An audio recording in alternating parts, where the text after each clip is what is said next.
Assalamualaikum warahmatullahi wabarakatuh. Halo, perkenalkan nama saya Muhammad Rehan Zelvian, biasa dipanggil Rehan. Saya dari jurusan Matematika angkatan 19. Di sini saya menjadi mentor untuk mata kuliah Matematika Dasar. Pada pertemuan kali ini kita akan membahas materi himpunan. Pada video pertama ini akan dibahas dari definisi sampai macam-macam himpunan. Mulai dari definisi, himpunan adalah kumpulan benda atau objek, baik real maupun abstrak yang dapat didefinisikan dengan jelas. Kata-kata yang digarisbawahi adalah didefinisikan dengan jelas. Kenapa? Karena untuk membedakan mana yang himpunan dan bukan himpunan, yaitu didefinisikan dengan jelas.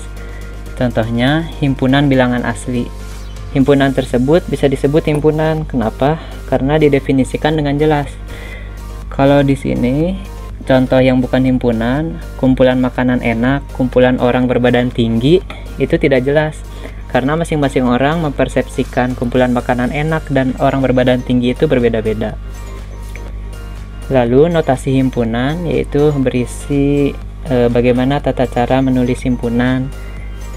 Di sini himpunan biasa ditulis dalam huruf kapital A, B, C, dan seterusnya, atau ditandai oleh 2 kurung kurawal. Sedangkan anggota himpunan biasanya dinyatakan dalam huruf kecil. Lalu di sini ada notasi anggota. Jika A anggota himpunan A, maka ditulis A elemen A. Jika B bukan anggota himpunan B, maka ditulis B bukan anggota himpunan B. Banyaknya anggota himpunan A ditulis NA dan disebut bilangan kardinal.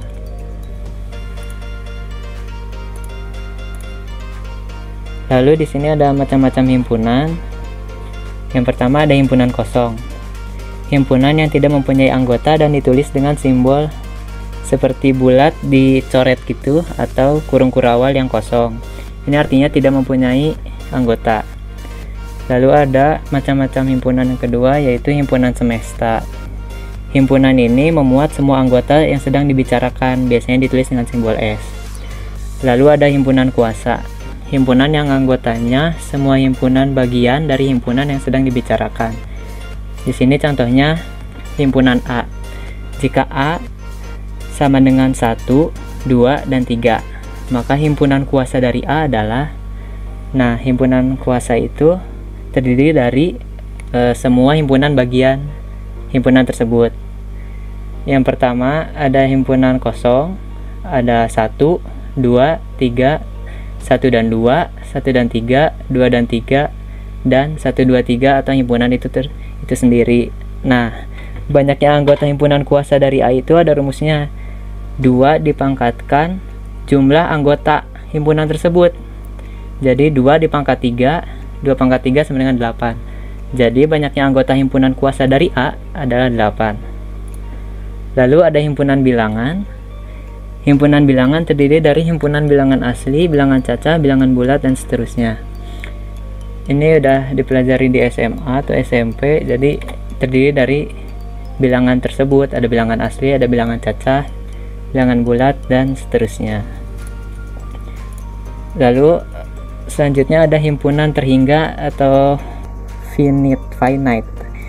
Di sini himpunan terhingga yang banyak anggotanya itu mempunyai n elemen. Jadi bisa dihitung ada berapa banyak anggotanya. Di sini ada contohnya A sama dengan A, B, C, D mempunyai 4 elemen. Lalu himpunan yang tak terhingga atau infinite. Jadi himpunan ini berkorespondensi satu-satu dengan bilangan asli, yaitu himpunan yang banyak anggotanya tak terhingga. Salah satu contohnya ada bilangan genap, bilangan ganjil, bilangan bulat. Ini bisa dihitung namun tidak terbatas atau infinite. Lalu ada himpunan terhitung atau countable. Himpunan terhitung terdiri dari himpunan terhingga atau tak terhingga. Jadi himpunan terhitung ini mencakup dari 2 macam-macam himpunan sebelumnya. Contohnya A sama dengan 1, 2, 3, 4. Ini bisa dihitung, ada 1, 2, 3, dan 4, dan mempunyai n elemen yaitu 4 anggota. Lalu ada himpunan tak terhitung atau uncountable. Jadi himpunan ini tidak bisa dihitung. Contohnya, himpunan bilangan real di interval di antara 0 sampai 1. Karena bilangan real itu mencakup bilangan yang berbentuk pecahan atau koma, jadi tidak terhingga dan tidak bisa dihitung berapa banyak ada bilangan real di antara bilangan 0 dan 1. Ada 0,3, 3,3 dan seterusnya, jadi banyak banget. Assalamualaikum warahmatullahi wabarakatuh. Di sini kita kembali pada video kedua dari materi himpunan mata kuliah Matematika Dasar. Ini kita lanjut di bagian relasi antar himpunan. Jadi hubungan antar kedua himpunan atau lebih. Yang pertama ada himpunan sama. Memiliki anggota yang persis sama tanpa melihat urutannya.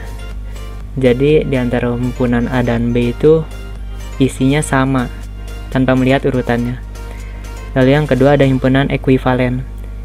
Jadi memiliki banyak anggota yang sama. Misal ada 1, 2, 3 di himpunan A dan di himpunan B ada 4, 5, 6. Jumlah anggotanya itu sama-sama 3, disebut saling ekuivalen. Nah, di sini notasinya A ekuivalen B. Lalu ada himpunan bagian. A himpunan bagian dari B jika setiap anggota A termuat di B. Ditulis notasinya ini A subset B. Lalu ada diagram himpunan. Jadi bagaimana menyajikan himpunan dalam bentuk ilustrasi. Ada diagram Venn, diagram garis, dan diagram Cartesian.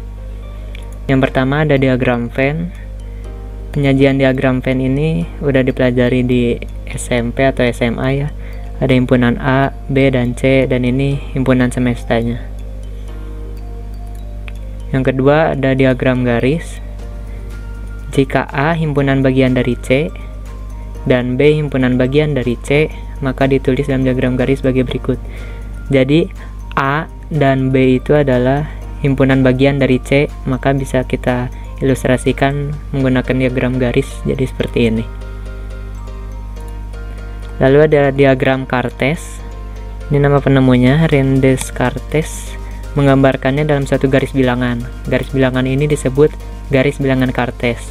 Contohnya, jika A sama dengan X, di mana X di antara 0 dan 4, X anggota bilangan bulat, maka digambarkan dalam garis bilangan sebagai berikut. 0, 1, 2, dan 3 adalah anggota dari himpunan A. Lalu kita lanjut ke operasi pada himpunan. Di sini ada beberapa operasi. Yang pertama irisan.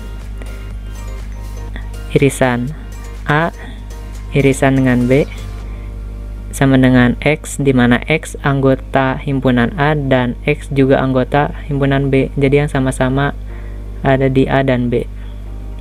Lalu gabungan. Ini lambangnya seperti ini. A gabungan B sama dengan X, di mana X anggota bilangan A atau X anggota himpunan B. Lalu yang dikomplement ini seperti A pangkat C, itu X, di mana X bukan anggota A, namun X itu harus anggota himpunan semesta. Jadi yang bukan A tapi masuk ke himpunan semesta. Lalu ada pengurangan. Di sini jika A dikurangi B sama dengan X, di mana X itu anggota himpunan A namun bukan anggota B. Jadi kalau di sini pakai diagram Venn, kalau A dikurangi B itu yang ada warna hijau apa biru ini. Nah, lalu ada penjumlahan. A ditambah B sama dengan X, di mana X anggota himpunan A atau X anggota himpunan B dan X bukan anggota himpunan A irisan B. Jadi yang beririsan ini nggak boleh ikut ke penjumlahan. Lalu ada sifat operasi himpunan. Di sini ada 12 sifat-sifat. Jadi di sini kita bisa lihat aja ada sifat komutatif, asosiatif, distributif, komplement. Ini mirip-mirip kayak penjumlahan atau perkalian, pengurangan dan sebagainya. Sini juga masih sama, banyak sifat-sifatnya.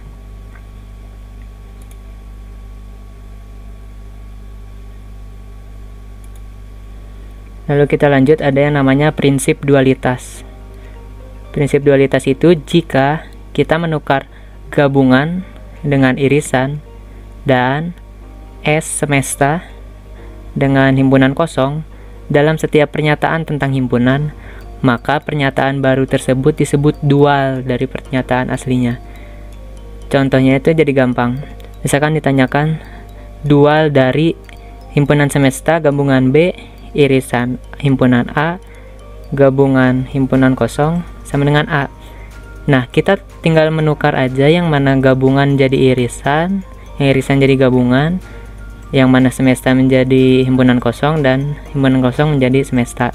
Kan di sini himpunan semesta kita tukar jadi himpunan kosong, lalu dari gabungan kita ubah jadi irisan. Nah, yang himpunan B tetap B. Di sini irisan berubah jadi gabungan. A masih tetap A, yang dari gabungan menjadi irisan, lalu dari himpunan kosong menjadi himpunan semesta. Ini disebut dual dari A. Lalu ada himpunan berindeks. Misal J sama dengan 1, 2, 3, 4 disebut himpunan indeks. Lalu ada A ke-1, A ke-2, A ke-3, dan A ke-4 disebut himpunan berindeks. Dan ditulis A ke I, di mana I anggota himpunan J. Jadi ada A pertama, A kedua, A ketiga, dan A keempat. Jika K sama dengan 1, 2, 3, sampai N, maka A ke I, di mana I anggota himpunan K, maka kan K itu dari 1 sampai N. Nah, di sini A1, A kedua, sampai A ke N. Dan gabungan ke I, A ke I, di mana I anggota himpunan K. Jadi ini semua gabungan dari himpunan AI ini, A ke I. A1 gabungan A2, gabungan A ketiga, sampai A ke N. Lalu jika K sama dengan 1, 2, 3, sampai seterusnya, maka gabungan ke I, A ke I, di mana I itu anggota himpunan K, sama dengan A ke I, gabung A kedua, gabung, dan seterusnya. Contohnya, di sini contohnya A1 itu 1, A kedua itu 1 dan 2. Lalu AN itu dari 1, 2, sampai N. Di sini pertanyaannya tentukan gabungan ke I, A ke I, di mana I itu diantara 1 dan N. Dan ini soal keduanya, di sini irisan bedanya. Yang pertama gabungan, yang kedua irisan. Dan untuk soal yang pertama kita jawabnya, ini kan gabungan. Untuk semua himpunan A ke I dari 1 sampai N. Nah, jadi kita menggabungkan semua himpunan ini dari A1, A2, AN. Ini jawabannya.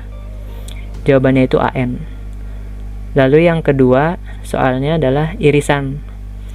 Nah, kita disuruh untuk mencari irisan dari semua himpunan A ke I dari 1 sampai NI nya itu. Berarti kita harus mengiriskan A1, A2 sampai AN. Nah, irisannya itu kan A1 1, A2 1 2, AN 1 2N. Yang sama dari A1 sampai AN itu hanyalah A1, hanya 1. Karena A1 tidak mempunyai anggota 2, jadi tidak beririsan. Yang beririsan hanyalah A1, yaitu yang anggotanya 1. Lalu di sini ada partisi. Misalkan ini beta itu dari semua himpunan B1, B2 sampai B ke N. Disebut partisi dari A jika memenuhi kedua sifat berikut. A sama dengan gabungan dari semua partisinya. B1 gabung B2 gabung sampai B ke N. Lalu sifat yang kedua, jika B ke I diiriskan dengan B ke J, itu harus sama dengan himpunan kosong. Jadi tidak boleh ada yang sama. Untuk setiap I tidak sama dengan J, dan I itu diantara 1 dan sampai N, dan J juga diantara 1 sampai N. Jadi jika kita mengambil partisi yang berbeda, ketika kita iriskan itu harus menjadi himpunan kosong, jadi tidak boleh ada yang sama. Lalu misalkan di sini ada contoh partisinya. Ada P 1 2 3 4 5 6 itu kumpulan himpunan bilangan asli ya. Lalu yang Q 1 3 5 7 9 dan seterusnya itu yang ganjil, dan R 2 4 6 8 dan seterusnya. Nah, kita itu bisa menyebut Q dan R itu adalah partisi dari P. Sebab karena mereka itu memenuhi sifat-sifat partisi yang tadi. Jika Q dan R itu kita gabungkan, itu harus menjadi P. Karena Q dan R itu adalah partisi dari P. Lalu kalau kita iriskan, itu harus himpunan kosong, tidak boleh ada yang sama. Untuk materinya sampai sini, dan seterusnya ada latihan. Ini ada 5 soal, sini ada 4 soal. Nanti untuk pembahasannya mungkin dilanjutkan. Terima kasih atas perhatiannya. Mohon maaf apabila banyak kesalahan. Assalamualaikum warahmatullahi wabarakatuh.